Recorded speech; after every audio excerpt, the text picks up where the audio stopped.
If you turn on the news right now, in December 2025, you are being fed a specific story. It is a story about peace. It is a story about deals. You are seeing headlines about Donald Trump, Vladimir Putin, and Volodymyr Zelensky finally sitting down to hammer out a compromise. You are hearing about a 20-point plan that is going to freeze the lines and end the killing. The narrative is calm, it is diplomatic, and it feels like the end is in sight. But if you turn off the TV and listen to the intercepted radio traffic coming from the trenches in the Donbass, you hear a completely different story. You do not hear peace.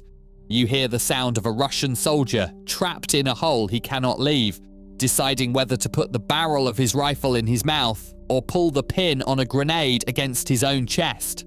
You hear commanders ordering the execution of their own wounded men because it is cheaper than evacuating them.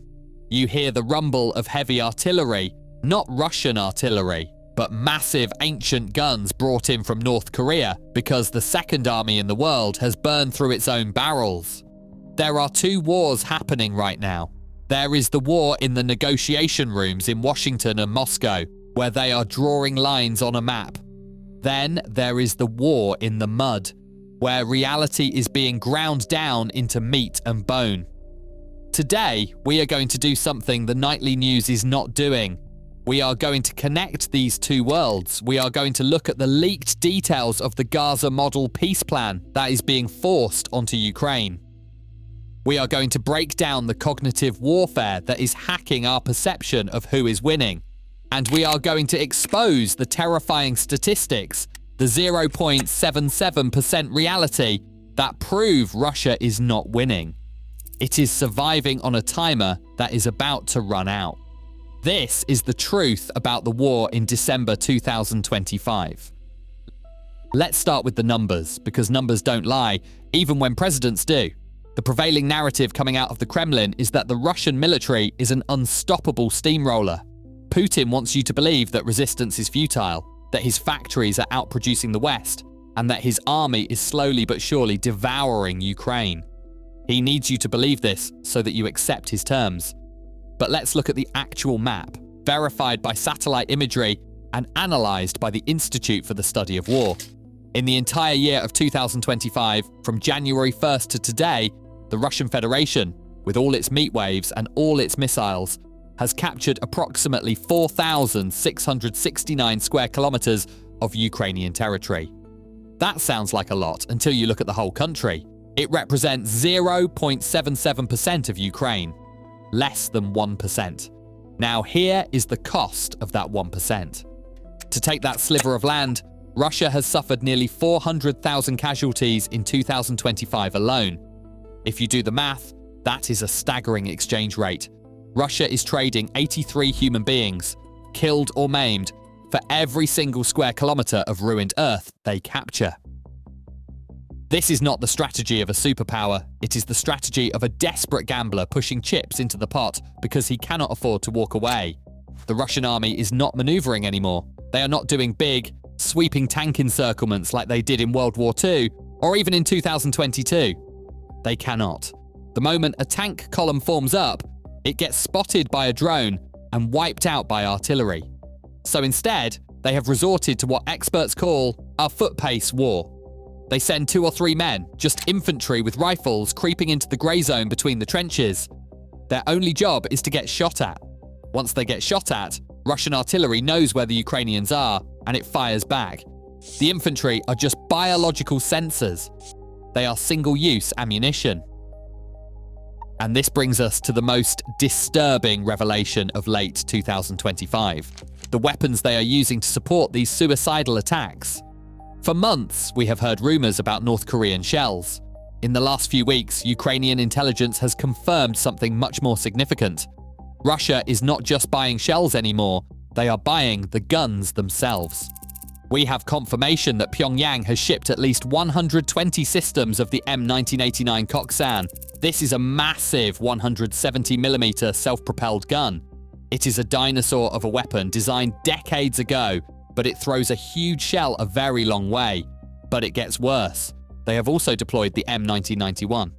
This is a multiple launch rocket system, and it is not like the Grad rockets you usually see. A standard Russian Grad is 122 millimeters. The M1991 uses 240 millimeter rockets. These are massive rockets designed to level entire city blocks. Think about what this means.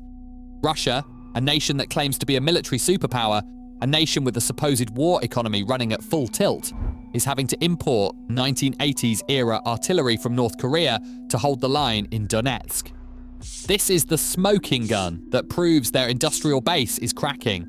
They are burning through barrels faster than they can forge them. They are firing shells faster than they can fill them.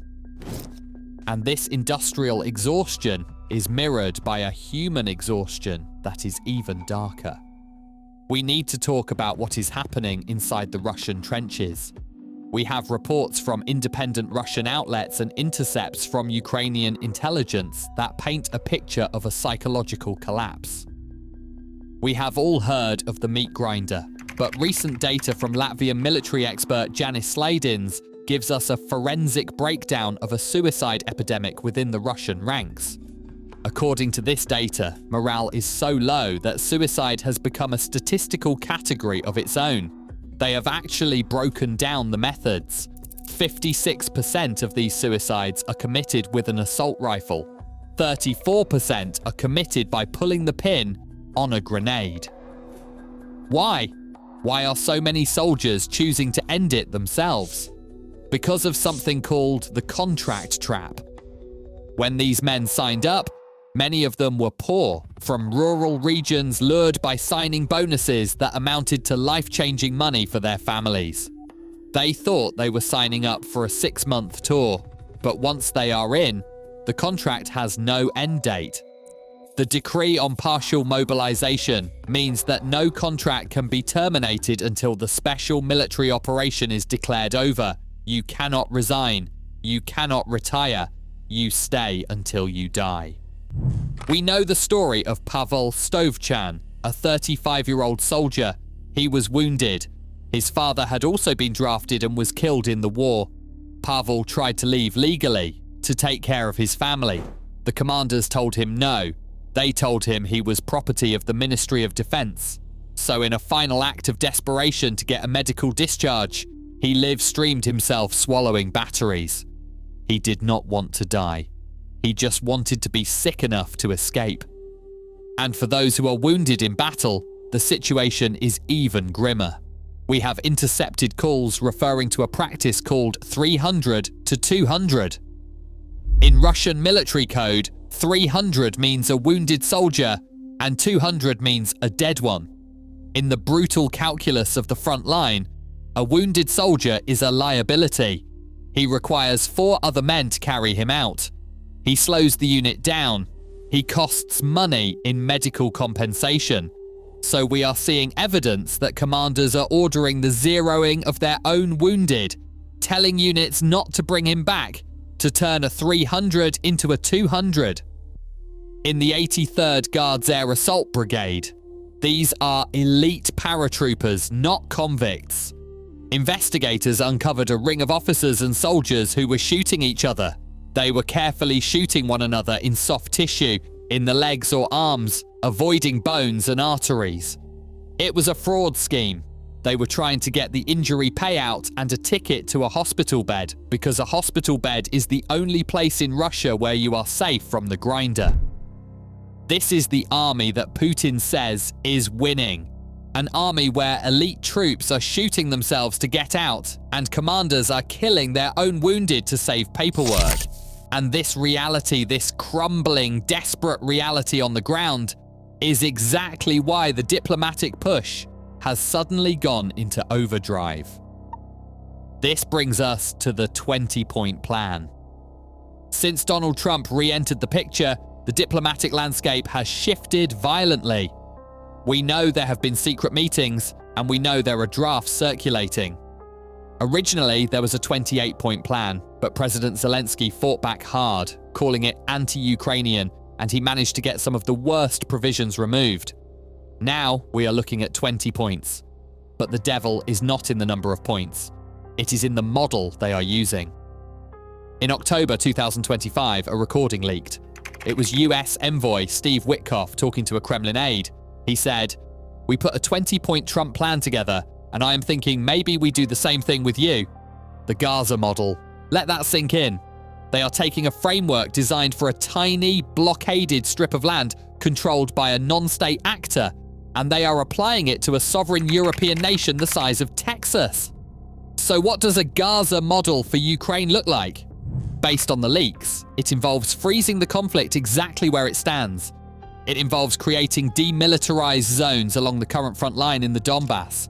It involves technocratic committees to manage disputed territories, effectively sidelining the Ukrainian government in its own land. It replaces sovereignty with crisis management. The plan likely demands that Ukraine constitutionally renounce NATO membership forever. In exchange, Ukraine would get a path to the European Union and some vague security guarantees. But there is a trap here, a poison pill that the Russians have planted. While these negotiations are happening, Russian officials like Leonid Slutsky are loudly claiming that President Zelensky is illegitimate. They argue that because elections were not held during martial law, Zelensky is no longer the legal president. This is not just rhetoric. It is a legal landmine. If Zelensky signs this 20-point deal, Putin can wait 6 months, wait until the West has stopped sending ammunition, wait until the sanctions are loosened, and then declare the treaty void. He can then claim that Russia signed a deal with a private citizen, not the president, call the deal illegal, and announce that operations will resume. It is a setup designed to pause the war just long enough for Russia to catch its breath. And why does Russia need to catch its breath? If they are winning, why do they need a pause? Because of the 2026 cliff. This is the part of the research that explains everything. Russia is running on borrowed time. Their economy is overheating. To get men to sign those suicide contracts, the Kremlin has had to raise signing bonuses to astronomical levels. This is flooding the economy with cash, driving inflation over 6%. But more importantly, they are running out of men. The Institute for the Study of War assesses that by 2026, the pool of Russians willing to volunteer for money will be exhausted. The patriots are already dead. The desperate have already been recruited. That leaves Putin with a nightmare choice in 2026. Option A, he stops the war. Option B, he declares a general mobilization. He has been terrified of general mobilization since day one. He does not want to go into Moscow and St. Petersburg and drag the sons of the middle class out of universities and coffee shops. That is the one thing that could actually destabilize his regime. So he needs to freeze the war before 2026. He needs to lock in his gains while he still holds that 0.77% he took this year. He needs the West to believe he is strong so that we force Ukraine to sign a bad deal. This is what experts call cognitive warfare. It is different from propaganda. Propaganda is about lying. Cognitive warfare is about hacking your decision-making process. The goal of the Kremlin's cognitive warfare is to create a feeling of inevitability. They want you to look at the map, see a tiny red creeping line, and think, well, they are going to win eventually, so we might as well stop the suffering now. They want you to ignore the 391,270 casualties. They want you to ignore the North Korean artillery. They want you to ignore the suicide epidemic. They want you to focus only on the Gaza model peace deal and feel relieved that it is all over. But it is not over. It is a bluff. The reality of December 2025 is that the Russian war machine is redlining. It is advancing at a foot pace, burning human lives for meters of ground because it cannot do anything else. It is terrified of the year 2026. We are standing at a precipice. The decisions made in the next few weeks, whether to accept this 20-point plan or to call Putin's bluff, will define the future of the world. If the West blinks now, if we force Ukraine to accept a Gaza model peace, we are giving Putin exactly what he needs: a pause to rebuild, rearm, and prepare for the next round. We are validating the strategy of nuclear blackmail and meat wave assaults. But if we look at the data, if we look at the 0.77%, the suicide rates, the ancient North Korean guns, we see a different path. We see an adversary that is closer to collapse than victory. The mirage of victory is powerful. It is designed to be. But once you know how the trick is done, once you see the wires and the mirrors, it loses its power. The question is, knowing what you know now, knowing the cost of that 0.77%, knowing the trap hidden in the peace deal, do you think the war is ending, or is the most dangerous phase just beginning? Let me know what you think in the comments. Is the 20-point plan a path to peace, or is it a surrender to a bluff? And as always, stay skeptical, stay informed, and don't let them hack your reality.